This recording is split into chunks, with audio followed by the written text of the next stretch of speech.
If you enjoy my content and want to see more, please show your support by liking the video and subscribing to the channel. Your encouragement means the world to me and keeps me motivated to create even better content for you. She tried to move her body, but she couldn't. Is it because I'm dead? Doctor, there's movement. Her pupils are responding. A voice rang out, panicked yet hopeful, somewhere near her. Wait, a doctor? Am I in a hospital? Her thoughts swirled as she fought the heaviness in her eyelids. Slowly, she opened her eyes, her vision blurry, her throat dry, making it impossible to speak. As the room came into focus, she saw doctors and nurses rushing toward her, their expressions tense yet relieved. She blinked, trying to make sense of the scene. In her hazy mind, she reasoned, it must have been her uncle who arranged this. Who else would care enough to ensure she was treated? Your daughter is stable now. There's no need to worry, one of the doctors reassured an elderly man standing at the foot of her bed. He looked at her, his eyes brimming with tears. Daughter? Before she could process, a middle-aged woman stepped closer, her face lined with worry. Sarang, how could you? How could you even think of doing something so reckless? Her voice cracked as she spoke, her anguish evident. Did you think about how much it would hurt us? How much it would break your father's heart? Father? The word echoed in her mind, jarring her. Her parents had died years ago in an accident. This made no sense. And suicide? No, I wasn't trying to end my life. Her thoughts stopped short as another voice, younger but equally alarmed, joined the conversation. Doctor, what's wrong with her? Why doesn't she recognize us? A young man, likely in his 20s, was staring at her with concern. The doctor paused after checking her vitals. It appears she may have some temporary memory loss. This isn't uncommon after such an event. She needs rest. Give her time to recover. The room quieted as the doctor left, leaving only the strangers, her supposed family. The elderly man leaned in, his gaze soft yet searching. Sarang, my child, do you know who I am? Her lips parted, but no words came. She stared at him, her mind a jumble of confusion and fragmented memories. In her mind, she saw another man, one who looked nothing like this kindly stranger. Who are these people? She wondered. Why do they call me Sarang? That's not my name. Her thoughts froze as the realization struck her. I'm supposed to be dead. She clenched her hands tightly, her nails digging into her palms, grounding herself. I was stabbed. I remember the pain, the betrayal. I shouldn't be here. Yet here I am, alive, surrounded by strangers who claim to love me. What is happening? Sarang, don't push yourself too hard, the young man said gently, taking her hand. I'll leave Nanny Lee here to keep you company. We'll come back soon. With a pat on her head, he guided the elderly man out of the room. She watched them leave, her heart pounding. Sarang? They keep calling me that. But why? An absurd thought began to form in her mind. Desperate, she turned to the middle-aged woman who had been introduced as Nanny Lee. Do you have a mirror? Her voice cracked from disuse, but her determination shone through. The woman nodded, rummaging through her bag before handing over a small hand mirror. Taking a deep breath, she angled it toward her face. Her heart dropped. Staring back at her was a stranger, a young girl with delicate features and wide, unfamiliar eyes. Her trembling hand dropped the mirror onto the bed. As her gaze darted across the room, it landed on a calendar pinned to the wall. Her chest tightened when she saw the date. 2021. 2021?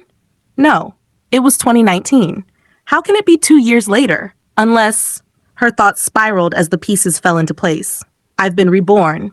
My soul, it's in someone else's body. A rush of emotions surged through her. Fear, disbelief, and a strange, inexplicable hope. The idea seemed impossible, something straight out of the novels she used to read. Yet here she was, living that very story. Her mind raced. If this is real, then, Sarang, what happened to you? She closed her eyes and willed herself to connect with the memories of this body's owner. Flashes of a life that wasn't hers flooded her mind. A girl loved and cherished by her family, yet quietly suffering, her heart breaking under the weight of unrequited love. A girl who lost her way and tried to escape her pain in the most irreversible way. Tears rolled down her cheeks as she opened her eyes. Sarang, she whispered softly, her voice trembling. You endured so much. I feel your pain, your sorrow. Rest now. I'll live this life for the both of us. I promise to make it worth something. A strange sense of resolve filled her. Sarang had given her this second chance, this borrowed life, and she would honor it, not as Janae, the betrayed soul from 2 years ago, but as Sarang, a girl who deserved to find joy, love, and purpose. For the first time in what felt like an eternity, she smiled, a bittersweet yet hopeful smile. "Thank you, Sarang," she murmured. "Rest easy now. I'll make sure this life shines for both of us." "You idiot! You scared the hell out of me!" Sarang flinched as the door to her room burst open with a bang, revealing her two best friends, Bayol and Gayan, standing there, breathless and full of emotion. Today marked Sarang's first day back home after 2 long, lonely weeks in the hospital. Her time there had been a strict no-visitors ordeal, leaving her friends with no choice but to wait anxiously for her return.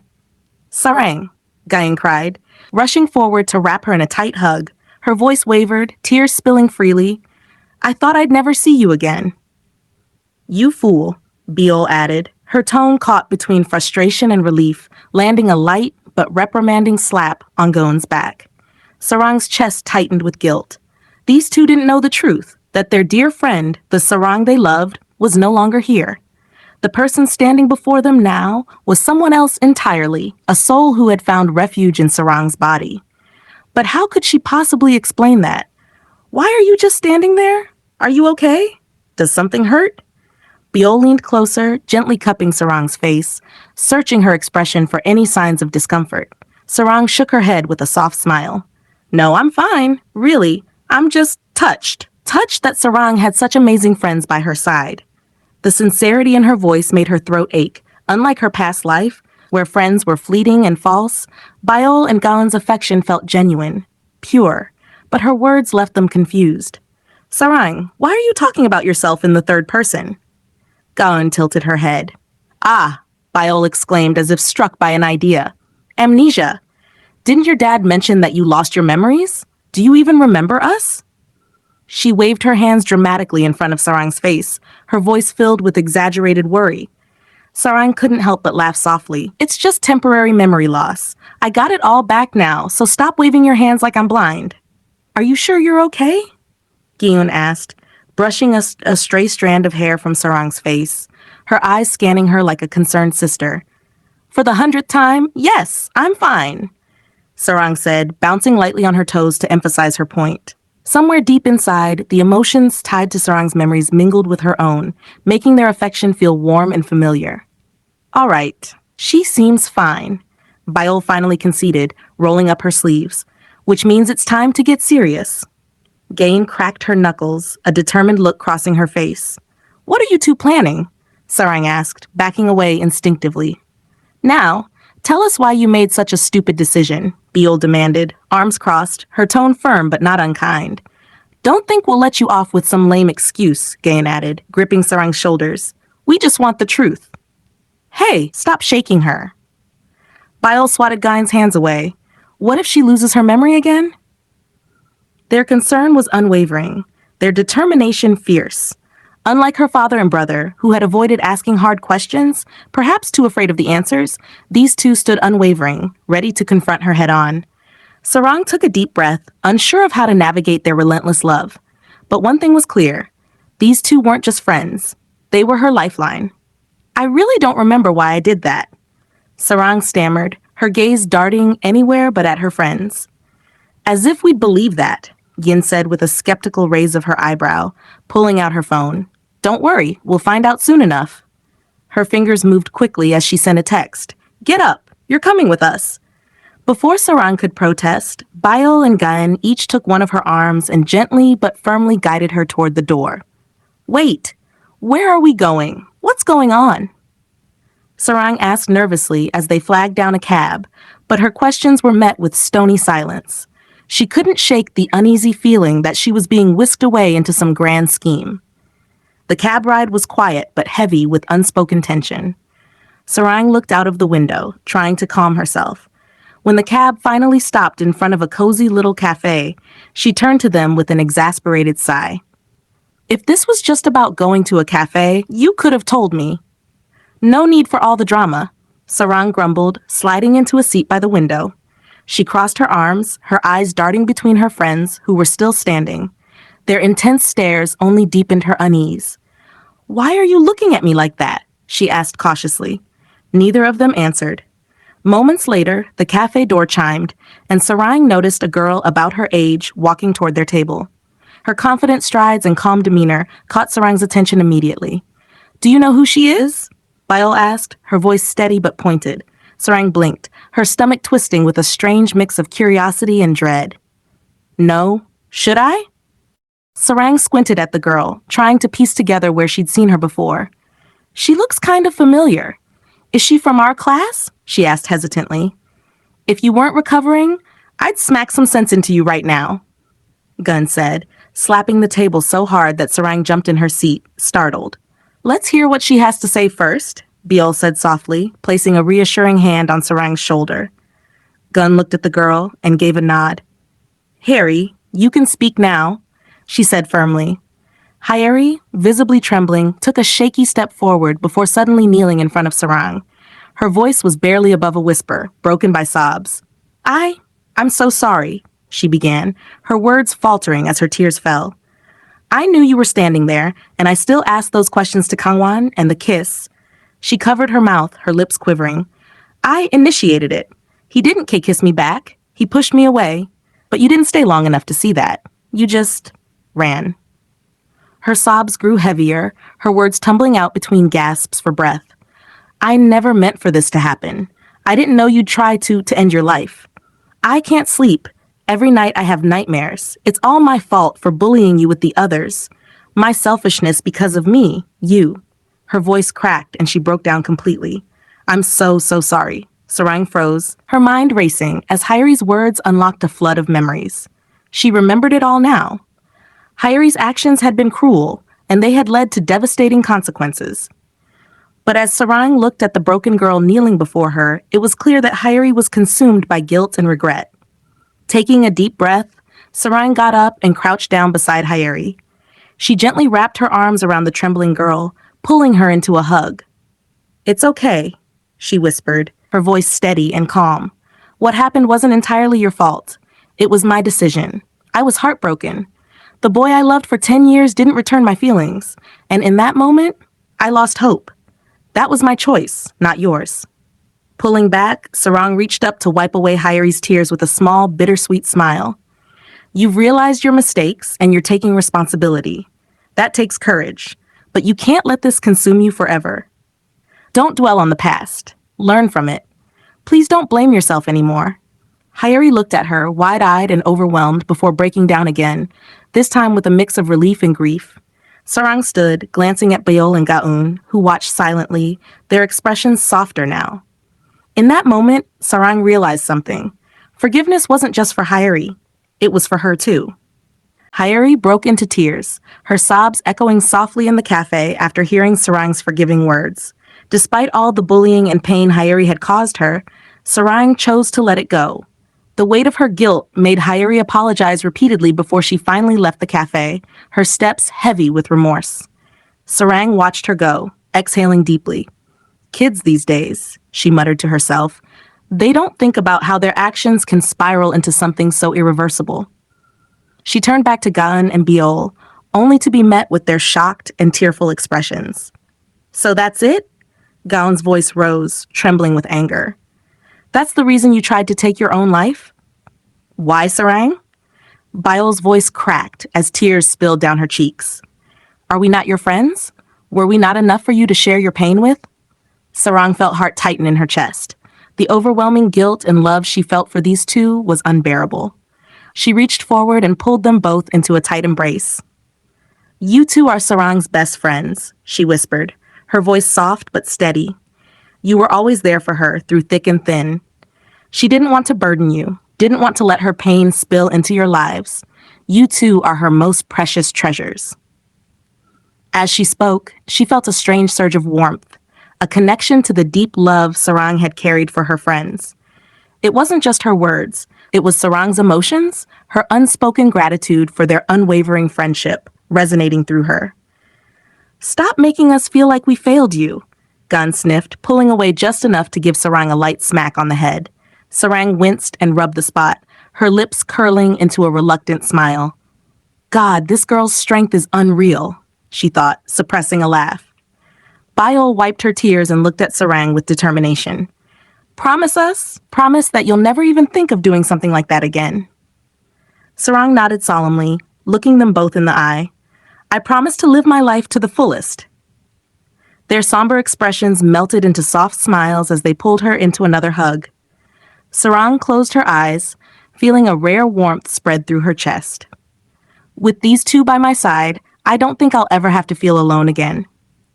By the way, Biol said, breaking the hug with a teasing grin, you looked kind of mature back there when you forgave Hyeri. Who knew you had it in you? Our baby doll is growing up, Gun chimed in, ruffling Sarang's hair playfully. Sarang laughed with them, feeling lighter than she had in days. The three spent some time chatting and catching up before Gahan and Biol finally dropped Sarang home, making her promise again to call if she ever felt overwhelmed. As Sarang entered the house, she noticed several unfamiliar guests sitting in the living room with her father and brother. The air was warm with polite conversation. Before Sarang could fully process the scene, a well-dressed woman in her early 40s stood and approached her with open arms. Oh dear, look at how thin you've gotten, the woman exclaimed, grabbing Sarang's hand gently. You must be starving. I'll ask Nanny Lee to prepare some chicken soup for you. Come, sit here beside me. The woman exuded elegance, her every gesture full of grace. But it was the adoration in her eyes as she looked at Sarang that caught her off guard. As Sarang sat down, she felt a sharp, intense gaze boring into her. She turned her head slightly and locked eyes with a young man sitting across from her. His expression was cold, and his glare was sharp enough to cut through steel. Wait, why does he look so familiar? Sarang thought, narrowing her eyes. Then it hit her. Ah, of course, he's the one Sarang loved. The one who broke her heart so completely that her thoughts were interrupted as the young man's glare intensified. How dare he look at me like that? Sarang's inner monologue grew fiery. What's with the attitude? If he keeps glaring, I swear. She clenched her jaw, but before her thoughts could escalate, the elegant woman broke the tension. Sarang dear, the woman, Mrs. Kang, said with a warm smile, we tried to visit you in the hospital, but the doctors insisted on no visitors. They said you needed complete rest. I'm so relieved to see you doing well now.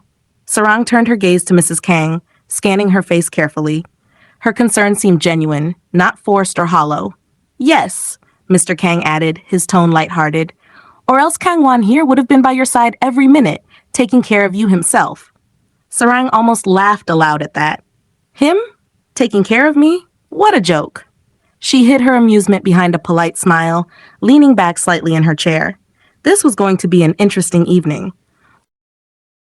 Sarang, you should forgive Kangwan for not visiting you. Stop sulking now, her brother said casually, his tone teasing. Sarang clenched her fists under the table, forcing a smile. Sulking? Really, brother? If you knew what was going on in my mind, you'd probably run for cover. That jerk is lucky I'm not throwing him out myself. Of course she'll forgive him, her father chimed in with a hearty chuckle. I know my daughter well. She's kind and understanding. Oh, really, Dad? If you know me so well, why don't you do me a favor and escort this perfect son-in-law out of our lives? Kangwan, Mrs. Kang interjected with a smile. Give Sarang the flowers you bought for her. Sarang's eyes shifted to Kangwan, who looked at the bouquet in his hand as if it were a burden he couldn't wait to discard. His reluctance was palpable as he hesitated, then slowly walked toward her.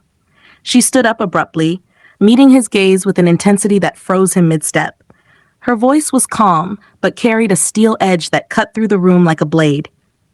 I want to call off the engagement. The room fell silent. Every pair of eyes was on Sarang, but she didn't waver. She stood firm, her posture confident, her expression resolute.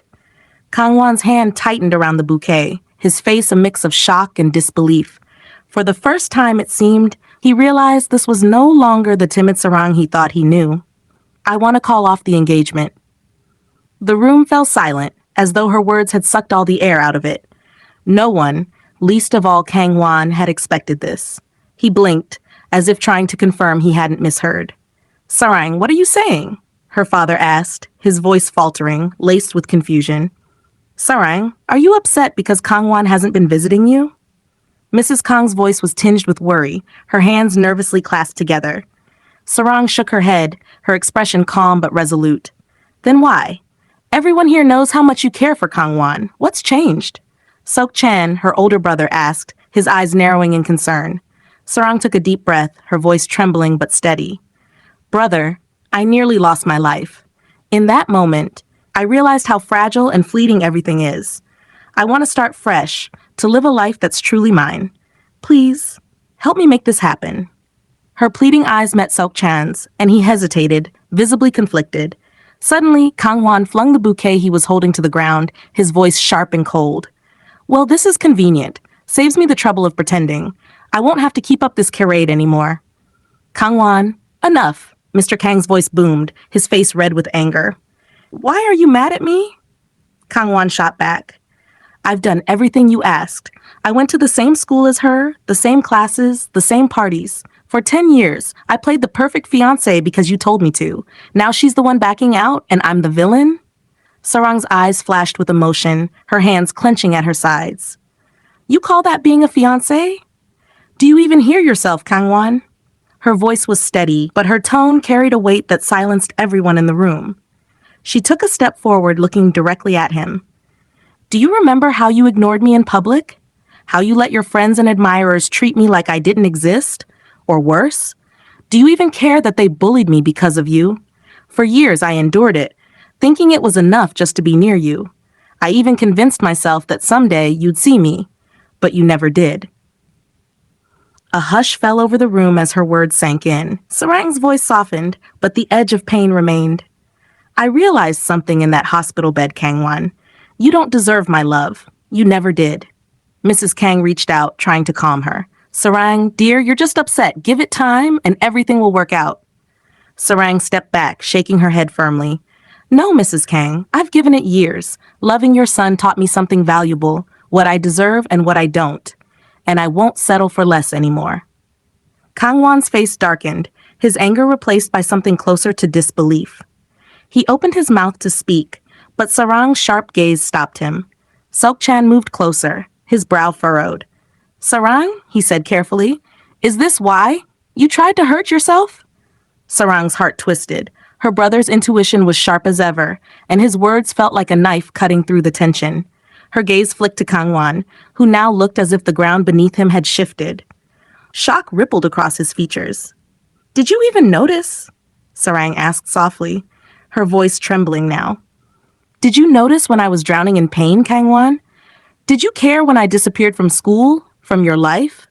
Or were you too busy pretending I didn't exist to realize how much I was hurting?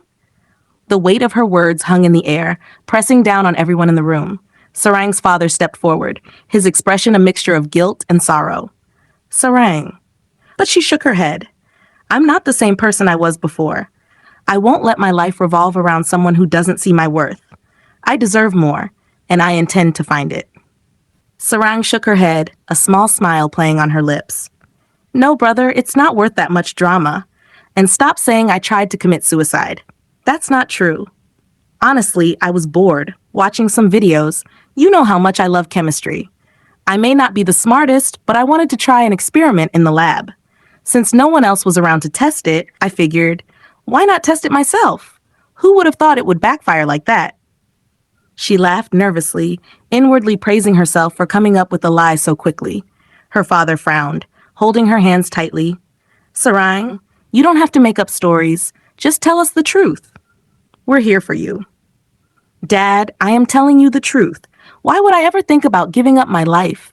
There's still so much delicious food in the world waiting for me to try. If you don't believe me, ask Bayol and Gain. They know everything. Sok Chan raised an eyebrow, clearly unconvinced. He pulled out his phone and dialed a number. When the call connected, he put it on speaker. What is it? Is Sarang okay? Bayol's concerned voice filled the room. Bayol, Sok Chan said, his tone sharp. Do you know why Sarang ended up in the hospital? Did she try to harm herself? There was a pause, a long, nerve-wracking silence. Sarang's heart pounded as she held her breath. Brother, what are you talking about? Bayol finally replied, her tone incredulous. You know how strong Sarang is. She'd never do something like that. She was just fooling around with one of her crazy experiments in the lab. There was no one else around to test it, so she tried it herself. Classic Sarang. Sarang exhaled, relief washing over her. Bayol, you deserve an award. You didn't even hesitate. Thanks, Bayol. Sarang's fine, Sok-chan said curtly, ending the call. He turned to Sarang, his gaze sharp and unreadable. See? Sarang said brightly, clasping his hands with hers. Why would I waste my precious life over someone who doesn't even matter? Believe me, brother, I want to live more than anyone. Sok-chan's expression didn't soften. His piercing stare felt like it could see through every word she just said. Mrs. Kang let out a relieved sigh, breaking the tension. I was so worried it might have been because of my son. Thank goodness that's not the case. Then she hesitated, her voice softening. But Sarang, if that's not the reason, why do you want to cancel the engagement? Did Kangwan do something to upset you? Mom, why do you have to dig so much? Kangwan interrupted sharply, his voice clipped. She wants to cancel it, fine. Let's call it off. I'm happy with that. Without another word, he turned on his heel and left the house. Sarang's father sighed heavily, turning to Mr. Kang with an apologetic look. I'm sorry, my friend. Let's end this engagement. We wanted our children to have a happy life, but it's clear neither of them is happy with this arrangement. Mr. Kang's face reflected his disappointment. After a moment, he nodded. We always hoped our children would have the same kind of bond we share, but I suppose it's not meant to be. Their happiness comes first. Sarang's father placed a reassuring hand on his friend's shoulder. Nothing will change between us. Our friendship was here long before this engagement, and it will remain long after. A small, sad smile crossed Mr. Kang's face. Yes, you'll always be my best friend. The two men exchanged a warm handshake, a silent agreement to prioritize their children's well-being over their own dreams. Sarang watched, feeling a mixture of relief and sadness. For the first time, she felt free, but at a cost she hadn't entirely anticipated. Good. You've all made the right decision. Congratulations. Sarang couldn't hide the relief that washed over her. One burden had been lifted from her shoulders, and she no longer had to face the man who had caused her so much pain. Her heart felt lighter, freer. Mrs. Kang approached her, taking her hand gently. Sarang, I was so happy when you got engaged to Kangwan. I truly believed you'd become my daughter-in-law and bring so much joy to our family. I didn't expect things to end this way, but... She paused, her eyes softening. If you can't be my daughter-in-law, then let me have the honor of calling you my daughter instead. Sarang felt her throat tighten as tears pricked her eyes. Mrs. Kang had always treated her with warmth and kindness, a stark contrast to her son's cold indifference. How could someone like her have raised a person like Kangwan? She managed a shaky smile and nodded. I'd love that. Mrs. Kang pulled her into a tight embrace, her affection evident in the gesture. You'll always have a place in our hearts, Sarang, she whispered before leaving with her husband. As the door closed behind them, Sarang let out a breath she hadn't realized she was holding. She'd resolved one of the many tangled problems in her life, and the sense of closure filled her with a rare sense of peace. But just as she turned to retreat to her room, she froze in her tracks. Standing in the hallway, arms crossed and eyes narrowed, was Sok-chan. His expression was unreadable, but the tension in the air was unmistakable. Brother, are you okay? Sarang ventured cautiously. Okay? Hell no. Sok-chan snapped, his voice rising. Your stupid experiment nearly gave me a heart attack. I've made up my mind.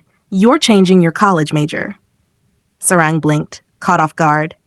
My major? What major? Don't tell me you've forgotten already, Sok-chan exclaimed, throwing his hands up. You applied for chemistry as your major, didn't you? Well, not anymore. I want you to change it immediately. Their father, who had been silently observing, stepped in. Your brother's right, Sarang. Who knows what will happen if you keep pursuing chemistry? What if there's another accident, something worse than this time? I don't think my heart could handle another shock. He looked at her earnestly. Choose any major you want. Just not chemistry. Sarang bit back a grin. This is perfect. She had been waiting for the right moment to tell them her decision, and now they had practically handed it to her. All right, I'll do as you say, she said, feigning reluctance.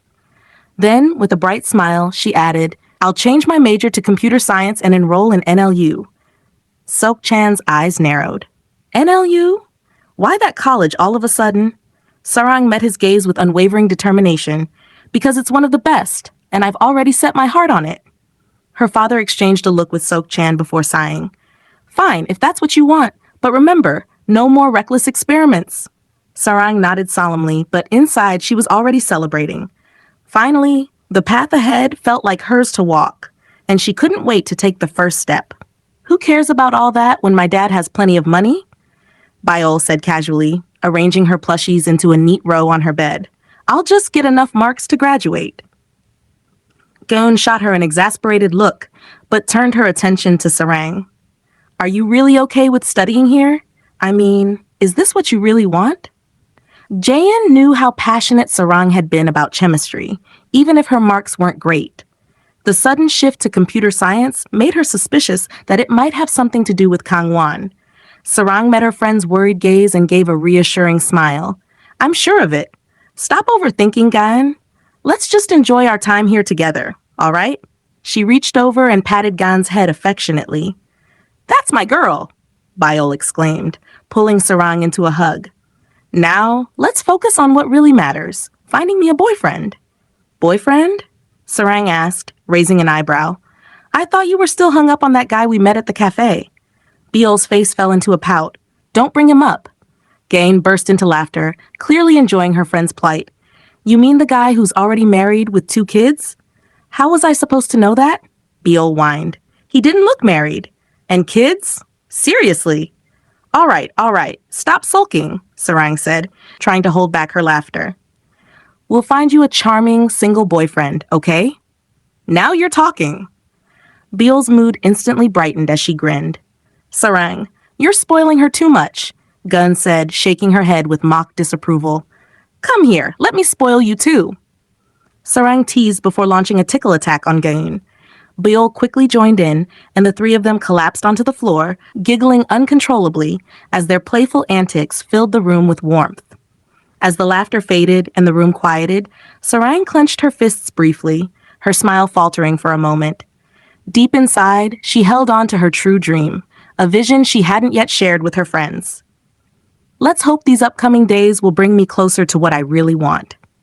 Her mind drifted to a memory, a moment from a past life that had changed everything. I'll stay with you forever, trust me, someone had once said. Those words, once a source of comfort, had ultimately led her down a painful path. Her thoughts shifted to Jin-A, a 10-year-old girl who had experienced unimaginable loss. The car accident that took her parents had left her alone and traumatized, struggling to navigate a world that suddenly felt so empty. After the tragedy, Jin-A moved in with her uncle's family, but grief kept her locked away, silent and scared. The adults tried to coax her out of her shell, but nothing worked. She wouldn't eat or speak.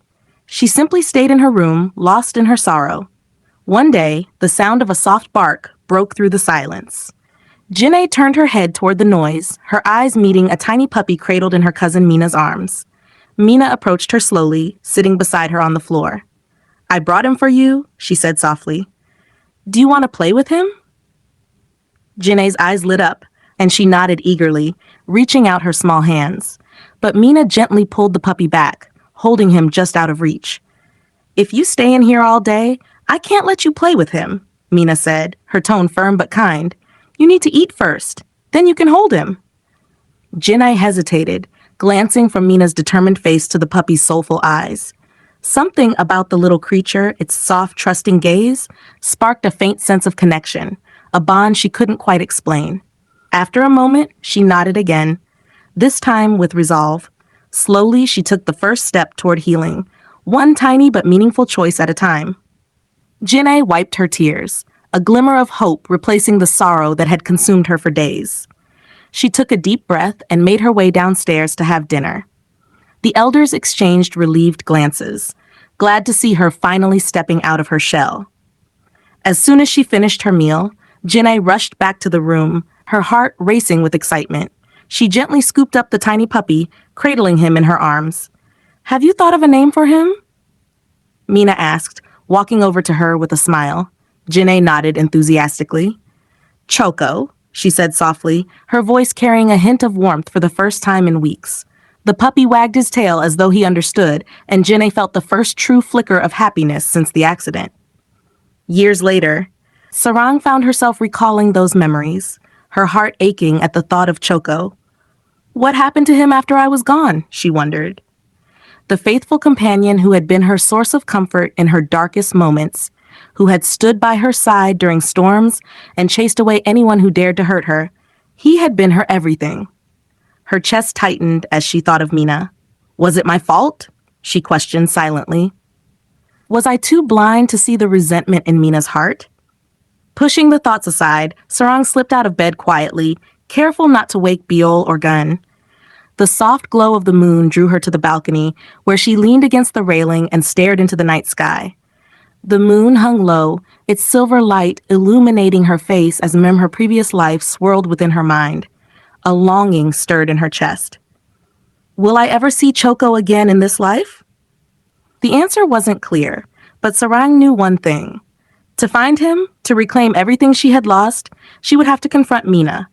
This time, she wouldn't be the naive girl who trusted blindly. A determined gleam appeared in her eyes as she whispered to herself, I'm back. And this time, I'll get back everything that was taken from me. The moonlight seemed to nod in agreement, casting its steady glow on her resolute figure.